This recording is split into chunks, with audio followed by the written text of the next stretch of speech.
السلام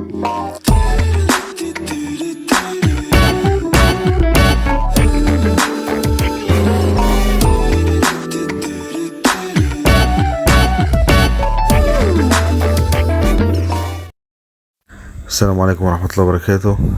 النهاردة ان شاء الله هنركب في جيب ليبرتي شاشة 7 بوصة بلت ان بلاك فيليوم اهو RU 580 بلاك فيليوم. الشاشة دي كويسة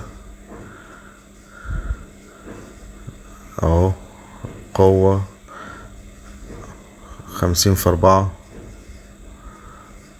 4، فلاشة بلوتوز، بس طبعا هو مش اندرويد، هو عادي بلت ان في جيب ليبرتي.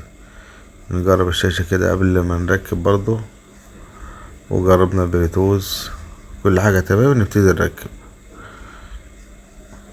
لازم تجرب الحاجة قبل ما تركب وتجرب المشغل بتاع الشاشة. وهنا في سماعة مش شغالة، هنفكها طبعا ونشغلها. ده المواصفات، شايفين قد ايه امتداد بيقراها؟ MPG وموف AVI MKV ASF FLV، كذا امتداد اهو، بتاع 40 امتداد او 50 امتداد.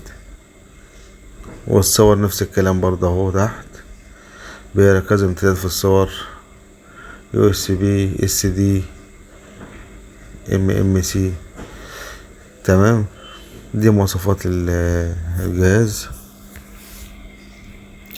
البلاك فيليوم ماركة مش وحشة، ماركة ممتازة، برضك ضمان سنة. نفتح كده الشاشة بعد ما ركبنا.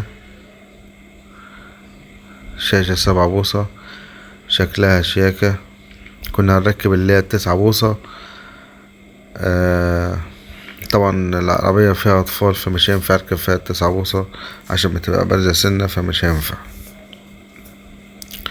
تمام، عشان دي بتتقفل، فدي معقولة يعني منها شاشة وفي نفس الوقت بتتقفل محمية عشان فيها أطفال. ادي الشاشة بعد ما ركبت اهي، شاشة 7 بوصة بلاك فيليوم RU 580.